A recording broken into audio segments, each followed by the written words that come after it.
Hey, welcome back. Week 3, your half Ironman training plan. We're going to talk about the key workouts again up in the right-hand side. If you're looking at a computer, you can download week 3 schedule. So let's talk about the key workouts. In the weekend, Saturday and Sunday, it's not a big step over last weekend. In fact, the bike ride, we're stepping it back to 2 hours instead of 3 hours. And then the run is 145 hours or 10 miles, whichever comes first for you. So a lot of that depends on your running speed, your pace. If you're running 9-minute pace, then it's going to only take you an hour and a half to run 10 miles. So you'll be done in an hour and a half. If you're running slower than that and you get to an hour and 45, but you only have, say, 9 miles covered, then I want you to just leave it at an hour and 45. So definitely Saturday and Sunday is, like most weeks, those are key workouts. The second level of key workouts, which are your high intensity workouts, happen on Monday, Tuesday, and Wednesday. The swim session on Monday, the hill running session on Tuesday, and then the higher intensity session on Wednesday. Now, for those of you who are maybe doing a half Ironman to complete the race and you're not really looking at trying to go faster, those Monday, Tuesday, Wednesday workouts, we can dial those back if you need to. If it seems like too much, you can just easily do those more at a moderate level, or you can do less in the middle of the main set. You can do one set through instead of 3, or change the time. So there's a lot of ways that we can change it for you and for where you're at. But the way I write the schedule is that for those people who are ready to really push themselves, those workouts are there. And those people who want to not push themselves as much, we can dial that back. Okay, so that's really easy to do. So even though the Monday swim is hard, swimming is always much easier on your body than running and biking. And so coming off Saturday and Sunday, that acts as like a recovery workout, even though it's a speed swim. And then Tuesday, we're talking about running hills. So if you have a rolling hills course, just nice, gentle rolling hills, that's what you want to go on.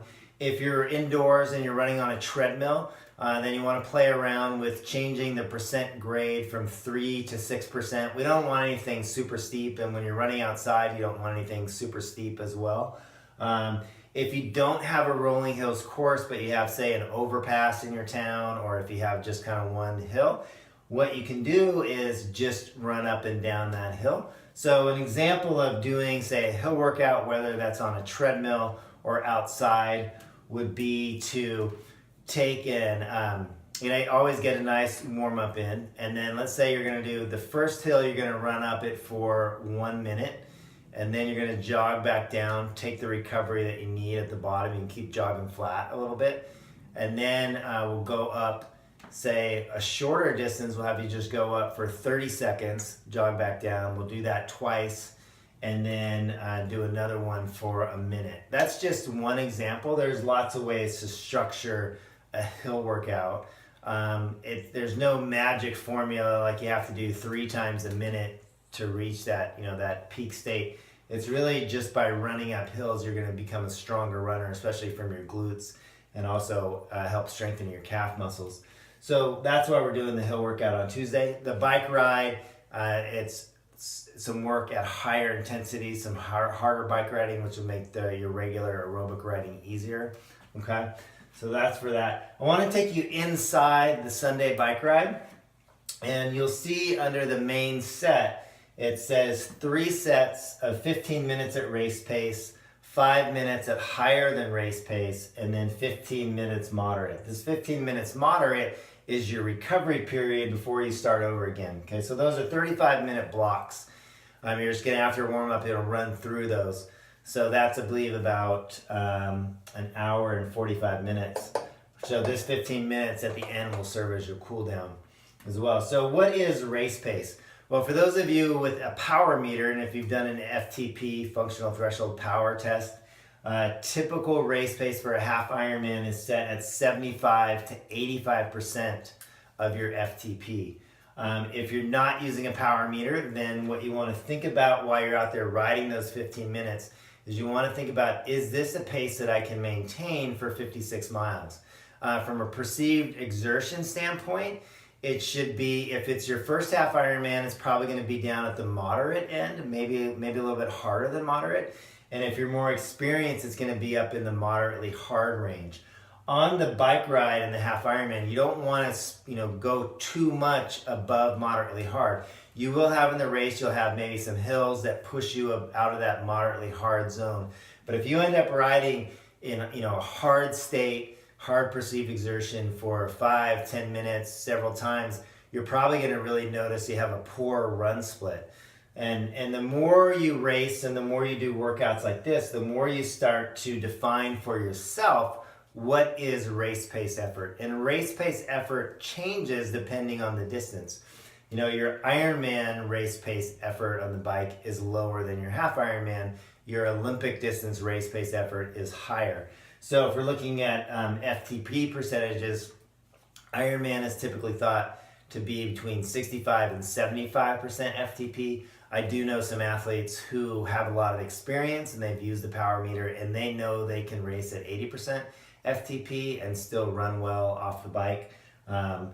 And then for an Olympic distance, it's going to be higher than that 85%, which is why after the first 15 minutes at your half Ironman race pace, we then want to have you just go right into 5 minutes at higher than your half Ironman race pace. So if you're using power meter, let's look at between 85 and 95% of FTP.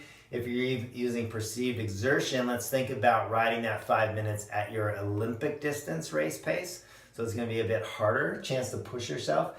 And the reason for that, one is to change intensities, get you different work and different intensities, work the muscles a little differently. But also in training, we want to spend some time training harder than we would in the race so that the race feels a little bit easier. In addition, what happens to a lot of people is their training will actually be lower than what they race at. You get in the race, there's the competition, the adrenaline, and you end up naturally pushing yourself maybe a little bit harder than you do in training. So we want to spend some time in training where we purposely try to push ourselves harder than we anticipate in the race, just to make up for that, what typically happens in the race, we're pushing, people pushing a little too hard. That's where maybe even we can do the same thing with FTPs. If you have a power meter, you can know right where you're riding for training and for racing. But we can also do the same thing with heart rate too, if you use a heart rate monitor. And then after the 5 minutes at higher than your half Ironman race pace, we want to do 15 minutes moderate. So that could be anywhere from 55 to 65% of your FTP. This is really a recovery period. So we want the cadence also to be above 90. So if you have cadence on your bike, get that cadence up to 90. You can even spend the first few minutes spinning high and quite easily while you recover, and then pick it up to more of a moderate rate. So if you're using a power meter, you can start the first 2 or 3 minutes at 55% and then slowly ramp up to 65%.